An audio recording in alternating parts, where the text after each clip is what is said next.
Welcome, Dadas all over Kenya and East Africa. This is the Dadas Show. We come to you from KBC Channel 1 every Sunday at 4 p.m. Today we want to continue with the month of love. That's February.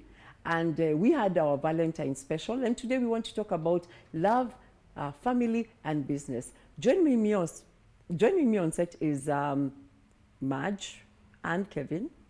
Karibuni sana. Thank you. The two of you, of course, know something about love, family, and business. Let's start with love.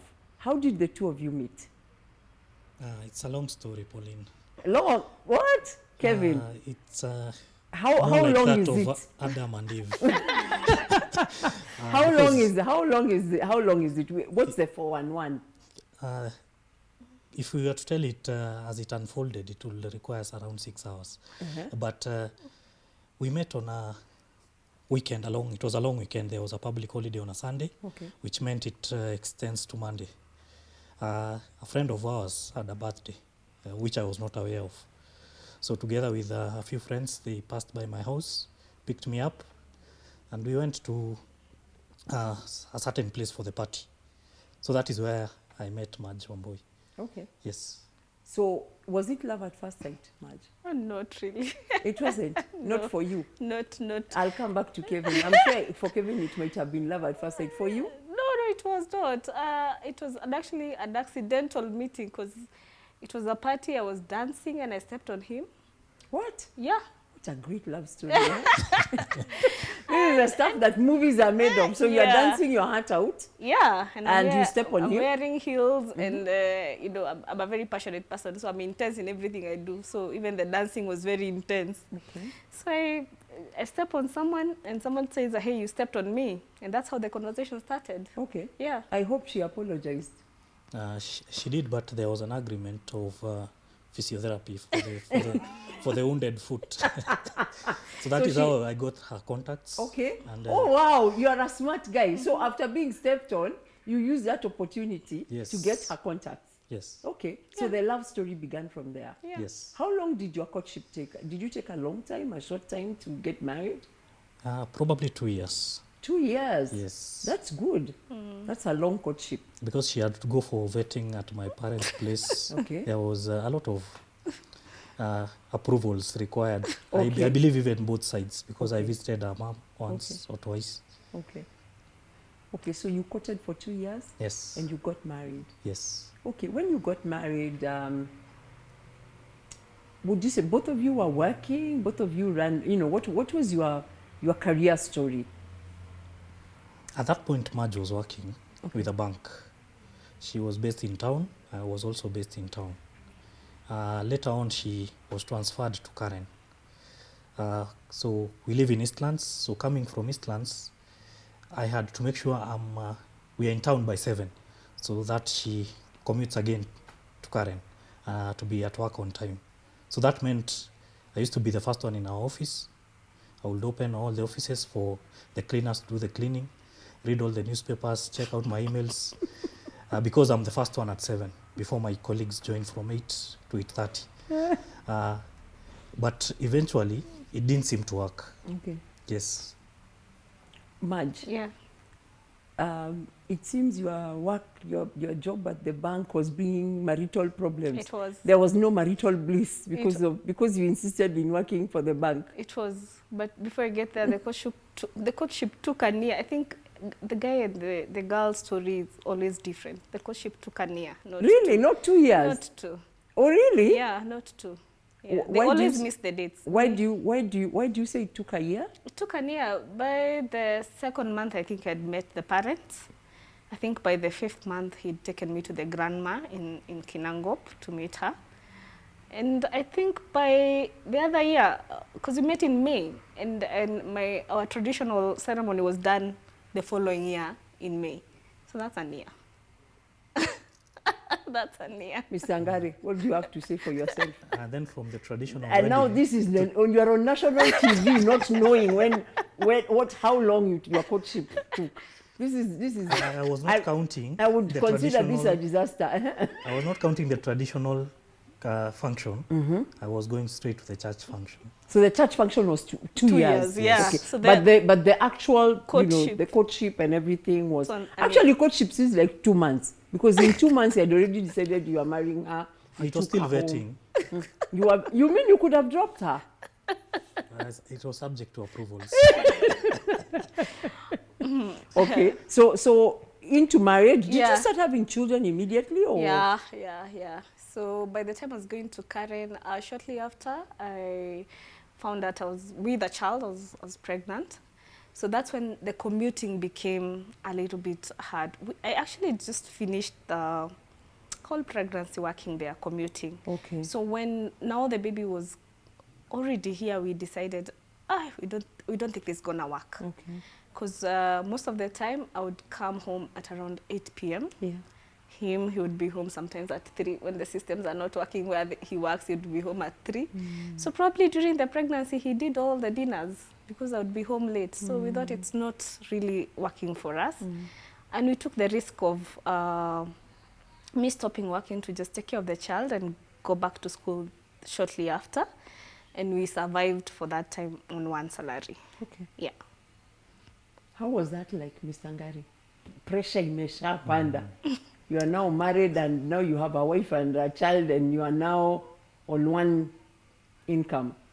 Initially, there was no pressure because it was even my suggestion that she drops works and goes back to finish her degree while taking care of the little boy. But the child comes with its own expenses. There is an income which has left the table, so you focus on one.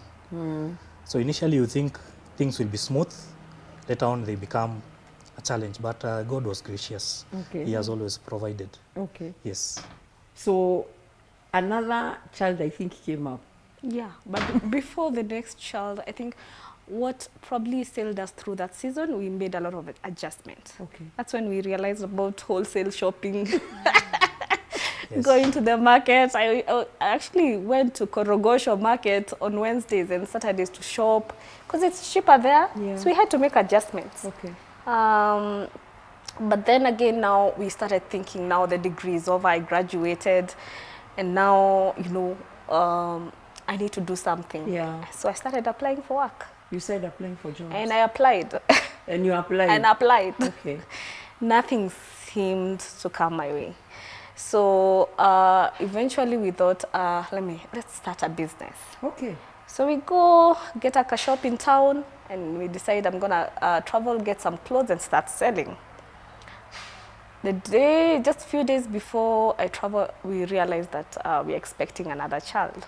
But I still travel and opened the business, and we started running the business, which only survived for a year. It's only survived for a year. Yeah. So what was that like? Because I think that business was run, especially in your second pregnancy. Yeah. That must have been tough. It was tough. It was tough. But I gave it a go. I tried my best. We tried what we could. I actually went for maternity leave and left somebody running the shop. And when I came back, it was even worse. Yeah, because when I was not there, it was actually not doing very well. So again, the baby is here. The baby is now 6 months old, and you're thinking, now what next? Yeah. And what next? The solution came from our mom, my mom, and she had worked in a furniture company for 15 years. So she was like, we can start this. And she had been asked by somebody else to help them run the business, and found out this person runs the business from their home. So she was like, let's do this. And we'll do it in a cost-effective manner because we use my backyard. Yeah, all we need is capital to start to buy the machines. And you say that thinking the capital is gonna be kidogo money, but then when now you start doing it, it's just crazy. So what I did, I went to Mr. Ngari and told him, I pitched the business to him. And his response was, how much do you need? I'll look for it. And within a month we started. Okay, let's put back. to Mr. Ngari. Mr. Ngari, Yes. your wife has now become a businesswoman. When you met her, she was a career woman in a bank. Now ameenda kuchukua nguo kutoka, was it China? Dubai. She's gone to Dubai to look for things. What came to your mind? I think I liked the idea. Really? You see, once someone's project an effort to change even the circumstances relating to the income coming to the family, then I think it should be embraced. So it's a risk and return kind of situation where she needed my support, and I was fully willing to support her. Yeah, okay. So you start the business, and then, but just when the business is beginning, she's pregnant. So that's is it a double plus or a double blow, or remember you're the man. There's a picture of a man holding the wife, then the children are on top, then the man is on a computer, including the dog. So so now there's the wife here, then there's one child, then there's another child, and the pets. And you're on your computer. At least there was hope that the business will bring something to supplement what I'm bringing. Yeah. So there was hope of a better financial situation at home. Okay. Yes. The business then collapses. We chose to run with the lessons. Okay. What did you learn? Which is that was actually what I wanted to ask. Number one is not to copy paste. You see, Kenyans are peculiar. When you start a certain line of business, everyone goes and does the same thing. Okay. Without even creating something unique Yeah. that will make that business stand out from the rest. The other lesson is pursue what you're passionate about, not what everyone is doing. Yeah. Once passion meets the right person and the right business, then it's bound to flourish. Okay. Because in the morning you won't struggle to ask, why am I waking up? Yeah. Why am I going to work? Those kind of stresses will not arise because it's morning, you'll just wake up and go and do it. Yeah.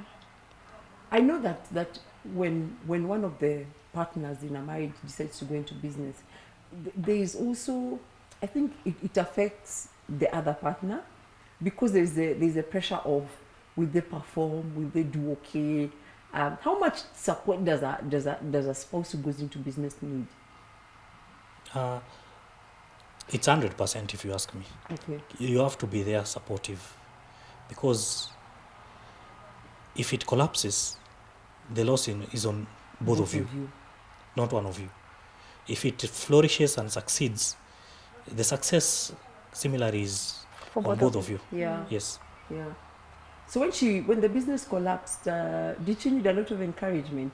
Now you can just be truthful, because now the business has collapsed. She's now a mother of 2, and she's back to looking for a job. What was that like?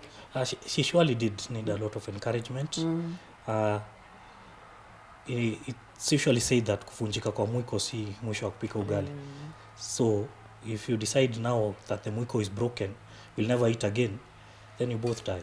Yeah. An emotional death. The business collapsing affects even the mental health. Yeah. Because you start questioning your abilities, even questioning God's ability to make you succeed. Yeah. You start seeing negative in all aspects. Yeah. You blame everyone else, probably apart from yourself. You say, had my spouse been more supportive, maybe it would have worked. This government is taxing us too much. Yeah. So you end up Yeah. being angry at everyone and at everything, Yeah. including now the children at home, Yeah. who have nothing to do with the success or the failure of that business. Yeah. Mad, did you feel at least a bit cushioned? Because I know that, for example, when one partner is working, at least there's a bit of stability. Yeah. Did you at least feel there's hope? Because even if the business goes down, you still have your husband, at least he can take care of business. Or I don't know, what did you feel when the business collapsed? I think I didn't look at it like that. Yeah. Oh, good for you. I girl. didn't. I didn't. Even when we started this other one, at some point I actually told him, because when now the other one had not taken off, we were like, there's some money he had to leave in the house for me to use as an allowance. So when the other one started working, I actually told him, don't leave any money, because I wanted in my mind psychologically to see what this other one will do. Yeah. So I refused to think like, you know, there's cushion, because when you think now there's cushion, there'll be a bit of comfort. Yeah. And you really want to go for it. 100%. 100%. And one other thing I think that made me go 100% is, remember I was applying for jobs, eh? Yes. Even when I was running this other one, the clothes one that fell, I was still applying for jobs. I was like, this is a side hustle. I'm going to run it, bring it to some level, leave somebody there, then me, I get a job. But for this one, I remember the first month we started, we had not even sold a seat. I remember telling my mom and him that I'm not going to look for a job. And I remember my mom asking, hey, no kipata job ya pesa mingi? And I said no. And I think the 100% now came now here. Because now my mind was, this is what works and works. There's no other option. Okay. And I think that allowed me to focus on it. But I refused to see his cushioning. Of course, during the first year and the second year, there's a lot of him coming in at some point to help out because the struggles of a startup. Yeah. But we really wanted the business to do it for itself. Yeah. Yeah, because you do it thinking, you know what, even if I don't give it 100%, even if this doesn't work, there's some help coming in, you don't go for it quite well. Yeah, you don't go for it. Kevin, please let me ask you this on national TV now, usikasirike. Did you feel a bit when it was your mother-in-law coming up with a business idea? Just say the truth. Not really. Not You're really. Like, okay, so I don't know how the idea came from her mom. Yes. Who had experiences in the business. Yes. And then the mom said, she asked her, can you come and join me? You know, in this family business. I know that many men might find that to be offensive. What I've seen from both our families, there's a lot of business. And some of these businesses are generational. Okay. From my side of the family, the most people are into spare parts. So I've seen my uncles, my younger cousins who are my age, rise from school, come join them, open their own. So from even her side, her grandmother does the furniture. That is where her mom got the experience from. Okay. Now you've seen she's passed into to her. Yeah. And our little girl also has already declared that in future she would like to work with mom. Wow. So we are looking at it on that perspective. Okay.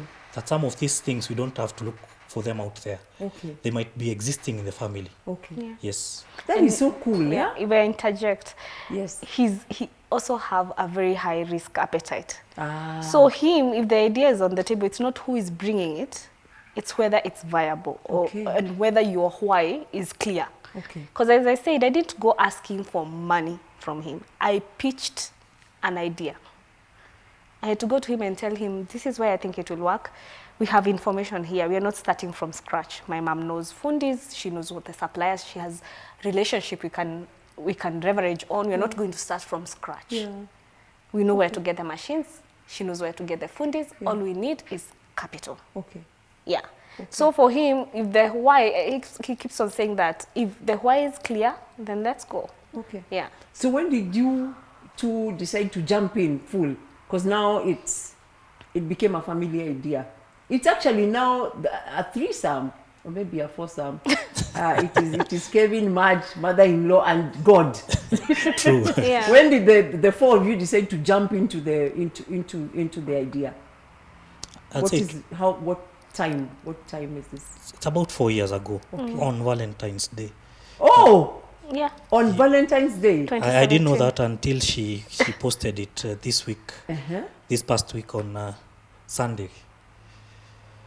That is when I realized it was on Valentine's Day 4 years ago. Women usually tend to forget dates, even years. Yeah, even years, as we have seen. But on Valentine's Day 4 years ago, we decided to go for it. Yeah, yes. Yeah. Okay. Yeah. Okay. I think we're going to go into a break, and when we come back, I want to find out what have you two learned on this journey. What have been your experiences? What have been some of the things that have been baffling, your challenges? Some of your great inspirational moments, some of the down times when you are sure you are going to shut down the business? Yeah. I'm sure Kelvin has wanted to shut down the business, Everandi. Yeah. Not really me. It is her who has always wanted to shut it. But the one keeping it open. Oh, you're the one keeping it open. Yeah, so some of the adventures of running a family business, yeah. And does it affect your home life, or does your home life affect the business? Yeah. Interesting, isn't it? Yes. Yes, Sure. yes. So we're going into a break. Don't go too far. We'll be right back.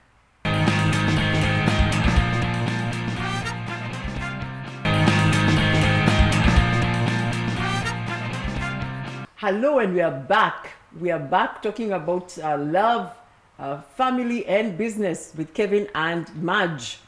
So 4 years ago on Valentine's Day, I can imagine that Valentine, the four of you decided to plunge into a family business. For those of you who didn't get the story, it was Marge, Kelvin, Marge's mom, and God himself. Yeah. All of you decided to go into business together. So what has the journey been like for you, Kelvin? Basically, the setting up of the business was something I had not even expected. Because when we discussed about the capital, then they went and did the research on how much those machines would cost. We needed to put a shed at our mom's backyard. That's where we started. So on that month I was on leave. So we went to industrial area, sourced the machines, came and built the shed back there, connected electricity from the house to the backyard, and things started running. Our first fundis were really encouraging that we will go far. Yeah. At that point, we would not see it that way, because even some of the machines we bought, we used them almost 2 years later. Really? Yeah. Yes. So you bought some really fancy stuff. Yes, we bought the good. Yeah, the good stuff. So Yes. you went and bought some really good stuff. Yes. So what was the first? What was the first customer? What did they ask for? So we made a sofa and we didn't even have a customer. But after making at my mom's backyard, we got a small shop at Bypass. And we put them there, we put the seats there. And we thought, you know what, we're going to give ourselves, even if we don't sell in 4 months, we will stay strong. Surprisingly, the first month we sold. And we didn't even sell one set. So surprisingly, the customer who bought the first ever set we sold has even come back to buy, actually came back last year to buy something else from us, which was such a validation to know that they would come and, to just come and say, you did a good job. Yeah, that's how we started. Okay. One at a time. But we were ready. We had said even if we don't do it in 4 months, we're just going to stay strong. Okay. Yeah. Kelvin, what is your role in the business? And who does what now in the business? Marge does almost, let me say, 60%. We'll give mom maybe 40%. I fall in finance and strategy. Okay. Because I even work away from Nairobi, so I usually visit the business on Fridays and Saturdays, and when I'm on leave, that is when I'm fully there.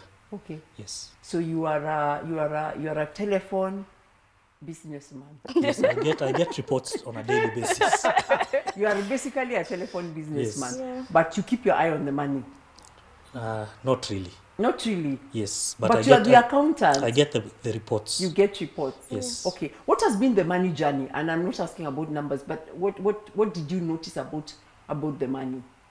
The business, just as an infant, has needs. Yeah. It starts messy, it then starts crawling, walking, talking, being independent. Yeah. So after we opened that backyard workshop, later on it became a reality that that space was not even enough. So we had to source another place. And this time I didn't want us to look for a place we would rent, because at mom's backyard there was no rental expense to say. So we sourced for a place. We found one in Roy,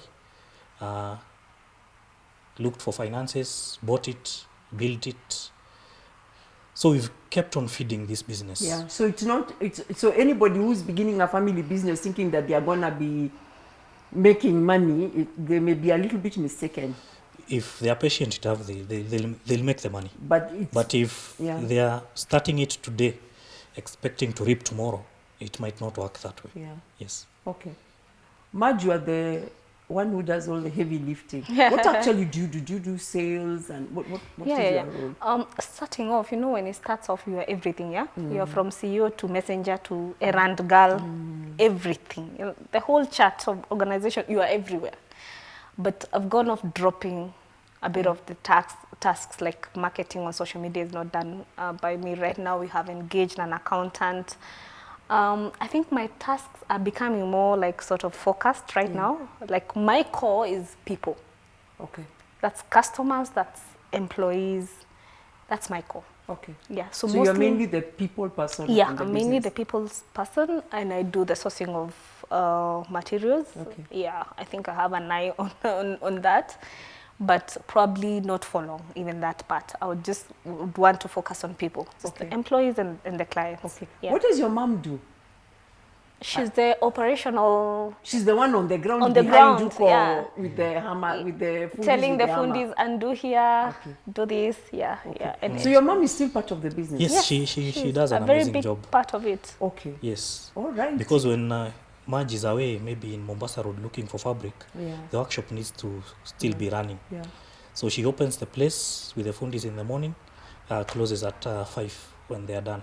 On a daily basis. So this is really a family business? It is. Do people ever have fights? Rarely. Rarely. I don't recall us having a fight. You don't? No, not your own personal fights, but about your business. There could be, let's say, I wouldn't say fight, but I would say a family business is unique. Because if there are even small issues, they may become emotional. Get what I'm saying? So even a small thing can become emotional. So what I found that do to me is like call me up higher. Like your emotional intelligence has to be very high. You don't ignore if there's some issues coming on. Like you listen. You have to listen. You have to go think about it. You have to pray about it, because family business can run exceptionally well, but can collapse very easily. Okay. Yeah, because of the emotions in it. Yeah. And if your visions are not aligned, like you have to keep on repeating why we are doing this. What is our why? Because the vision could be, there's somebody, you have seen family business collapse. There's somebody who is thinking tomorrow, and there's the one who's thinking today. Let's eat today.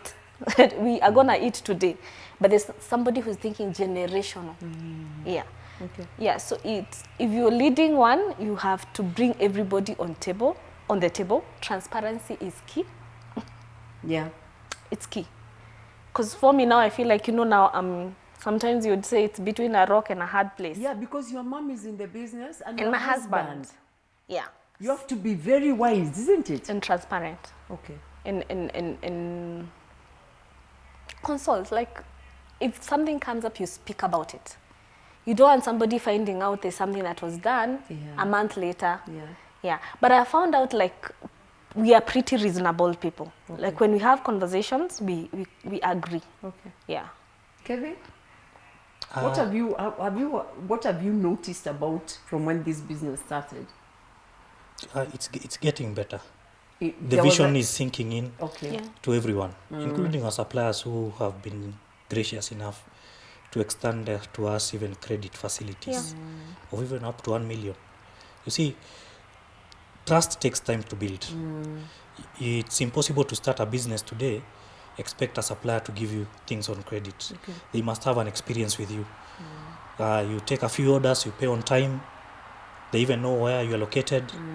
That becomes a relationship where they even advise on some things, like the right products, the quality products. The employees have now embraced the vision. They've owned the company. They'll do things excellently, not the way people do something, do you want, so that they jump on to the next project. Okay, so when it comes to a family business, what is peculiar? Because I know, Kevin, you work elsewhere. You have another job. What is peculiar between having a family business and working in a big corporate where, you know, you are probably just pushing stuff? This one, you have to get involved. There's a distinction between the corporate world and the family business setup.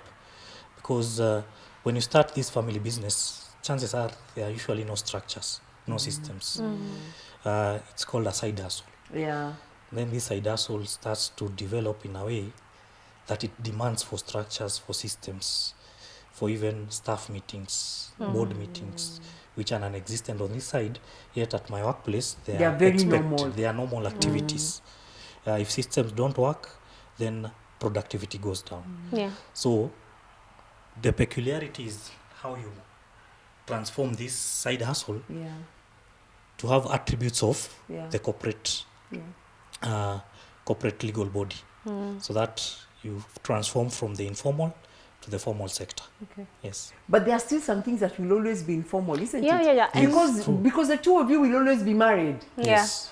In that sense. Yeah. And your mother will always be your mother. Yeah. So there are things that can never really be corporate. Yeah. Like you can't fire, like Kevin, you can't fire Marge. Like, I'm sorry. Like you can't walk in and be like, you're fired. Mother-in-law, you're also fired. Or can you fire them, by the way? That's just a thought. I can't. She's the CEO. She might be the one to fire me and the rest of us. But you need to install corporate governance in family businesses. Yeah. And this is why you separate relationship with work, Okay. such that the transparency she's talking about, if we handle this as a couple, so that she assumes that this is my husband, I won't tell him we did a sale today, then you see issues start cropping up that even end up affecting the marital relationship, space. Okay. Not that there has been anything wrong Yeah. with the relationship, Yeah. but the transparency in the business side is missing. Yeah. So doubting starts. Yeah. Yeah. Okay. Yeah. Madge, do you ever sometimes wonder, and this is mainly, I think, with us ladies, we have this problem. Yeah. Something bad happens at home, Yeah. and all of a sudden you're like, I don't even feel like going to the business today. I'm just fed up. I'm tired. And do you ever, because I think also the reverse can happen. Yeah. Stuff at home affects your business. And I Yes. think that happens a lot with family businesses, Yeah. especially with women. You have a tiff at home, and then now when you come to the office, you've carried that. Of course, it does. Yeah. But I had the benefit. What have you learned about that? I'll tell you what I've learned. If you take on leadership, and I think everybody is a leader because you have to lead yourself. If you take on leadership, you cannot stay comfortable. You have to seek resources. You have to seek people. And I think people stay saying, I don't have a mentor, I don't have a mentor. You can have a mentor even 2 or 3 every month by reading a book. So I have been reading a lot. I've been watching stuff a lot. I've been, and the biggest resource I would say is the Bible. It has a lot of wisdom. Because there's one thing I learned, and it was beautiful. I learned it in 2019. It's called transitioning. Like when I get to work, I check myself. Whatever happened at home was not caused by the people at work. So I transition. When I get to work and I had a very, very crazy day, I transition. Yeah. When I get home. Because whatever challenges I had were not caused by my house help, neither my husband or my children. It's hard to do that. You have to do your work. And you have to do it daily if you are leading a team. Because I've found the most challenging thing in the business is not capital, it's not scaling, it's managing a team. Yeah. Managing people, it's the most difficult thing. Because probably you have learned transitioning, but the people coming to work for you, they don't know that. Yeah. So they bring all their issues. Actually learned something very, I think it's weird that people are used to have baby leaders who scold them and treat them badly. Baby leaders. Yes, treat them really badly. So when some of the staff we had came in and found people who are kind, they took the kindness for weakness. Yeah. And some of them left to come back. And I can tell you the ones that left and come back recently are the most loyal. Okay. So you keep on, I think when I face a challenge at home or at work, I've learned not to point the finger the other direction. I've learned what is this teaching me before I can go checking everybody else. It's me. So like transitioning has been the big thing for me. And of course, even transitioning when you get home, it's interesting. When you get home, the two of you, when you get home, you become a wife. Yeah. And you become a husband. Yeah. You are no longer the CEO ordering everybody around. Yeah. Now you are a wife. Yeah. And so you must transition to become Kevin's wife. It's a lot of transitioning when you think about it. It is, and evolving. Evolving, transitioning. I think the business has made the two of us, and even my mom, to evolve to better human beings. Because it's either that or you'll never run this business. Because if you stay small, the curveballs come every day. You know, for a business, you wake up, you don't know what you'll face. Like right here, I would say, you know, everything is running well, we are good. Tomorrow, I don't know. And I found you have to grow. Like it requires you to rise up higher every other day. You have to come up higher. You don't have a choice. It's true, isn't it? Kevin, do you ever feel that in order for you to run this business with your wife, you've had to grow up?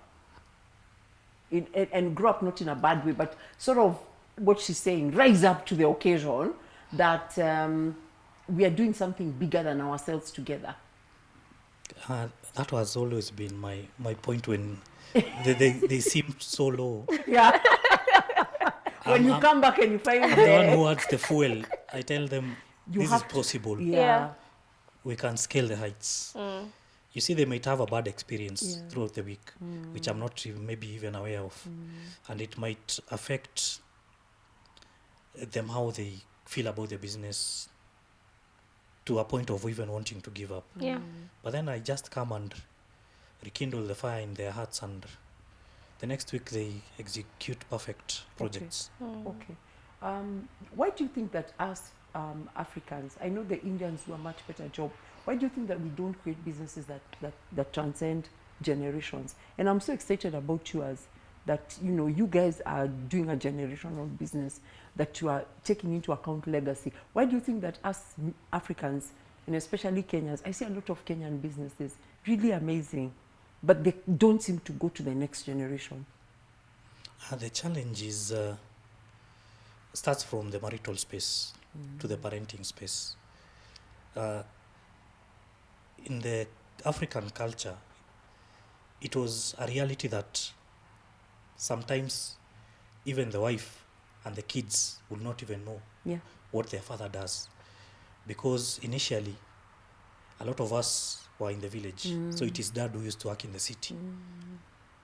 So even if you are sent to this city to look for your dad, you will not know where to start, because they kept it as top secret.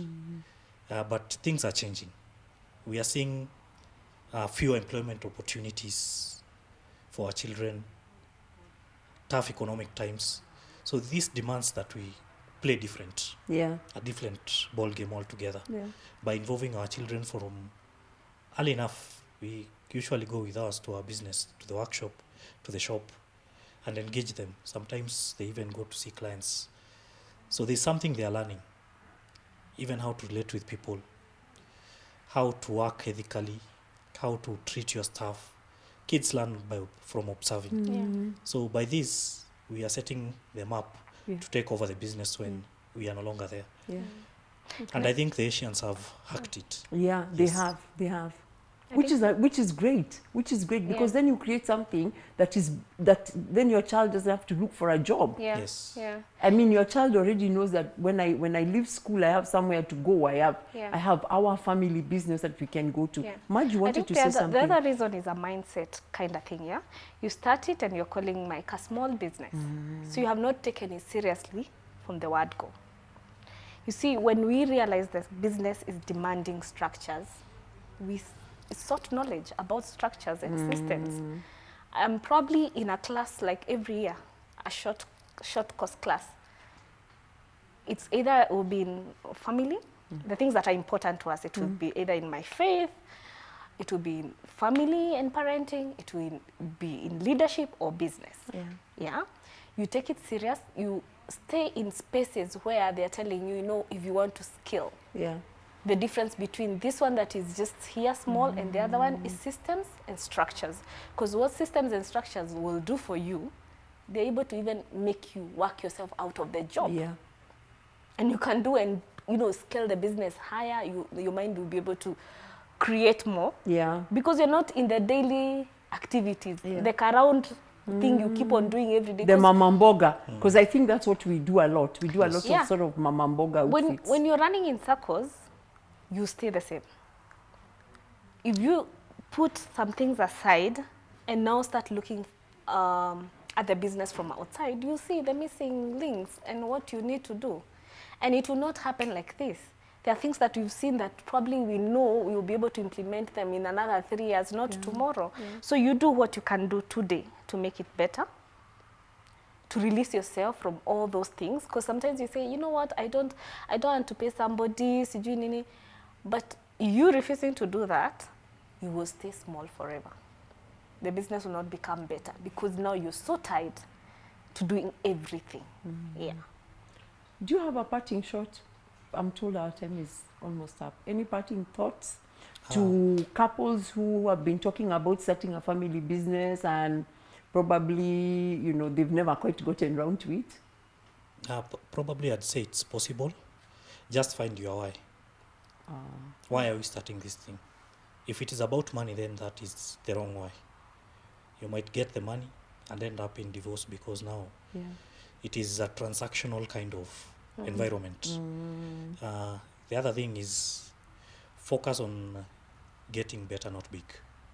Focus on? Getting better, not big. And not big. Because even a balloon, when you blow it too much, eventually it erupts and bursts.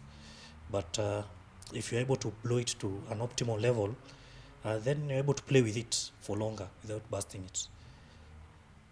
So that will be my parting shot. Those are really good thoughts. Those are really good thoughts. Thanks. So Focus on getting better, not bigger. Yeah. I think we are all too enthralled, or you know, we love the idea of big. Yeah. Yes. Okay. Your thoughts? If you're running a business, bring your whole self to it. Bring your personality into it, because I think anybody can copy everything I do. Yeah. When I'm running the business, Yeah. you can't copy my personality. I bring it to the business. Number 2, be authentic. And trust is a product. If people trust you, they will trust you with their resources. I think the last one, and I would say, especially for Christian, emulate Christ. He was a solution everywhere he went. So what, over and above the furniture we sell, what are other solutions that would give our clients? Give value. When you give value, resources will follow you everywhere. What is your big, for the two of you, your big idea for Kituku? I want to hear what you guys are thinking about, whether it's the same or you people have different ideas. Before we leave, so that Marge, let's hear what he says, so that we know whether he's been listening to the CEO of the company. Chances are we might be on the same page because our focus is not to be big but better. Okay. That is our key basis of how we want to operate. Once we get the systems and the structures in place, then we focus on delivering value to our clients. Initially, we had thought that we'll have this space we have for our workshop as our headquarters, then we'll have shops in every county. Then reality has sunk in that we might need to rethink it such that we only have one space from where we operate from, and deliveries can be done countrywide without needing to open spaces in all these counties. Our objective is to keep our overheads low and our income high. Same thing. Mrs. CEO, what do you think? Has he? Same thing. Same thing. And it's advised by research, not just our. Yeah. Because we've launched out, but we've realized we can leverage social media and never have a branch anywhere. It's just coming up with a totally business model, which is not nailed it yet, but we'll get there. Because right where we are, we have supplied to we supplied to Machakos, to Mombasa, to Eldoret. so many places. Kakamega. We have social media. And I think any business right now, I had forgotten that, and it has been actually 90% of our business is on social media. Yeah. So doing a business, it doesn't matter whether you're making something that looks like, I don't know, gold. Anything, yeah. If no one knows about it, Yes. you're not in business. So as you said, we are focusing on getting better, not necessarily bigger. Because we want our clients to be the people that advocate for us, Yeah. who do the marketing for us, because they experienced good service and they got a good product. Yeah. Cool. See you guys. Marge, thank you for coming back. Kevin, you're very welcome to come back to Dada's. Marge was here 2 years ago and she's doing so much better. Marge, thank you. You're welcome. It's always nice to catch up with somebody who's been here Yeah. and to find out that they're doing well. Yeah. I'm so happy for you. I'm so excited Yeah. for your business. Thank you. You have rebranded, done so many things, Yeah. and I am so happy for you. Thank you. And Dada's at home, it is possible to run a business with your spouse. Let's go first. If you want to look for capital, don't go to the bank. Your spouse could be sitting on all the money you need. Sell him your vision. Start together, grow the family business, build something that your children can inherit. Yeah, let's do things differently. Let's not just do things the way we've always done them. So from us here at KBC, have a great week. Baraka.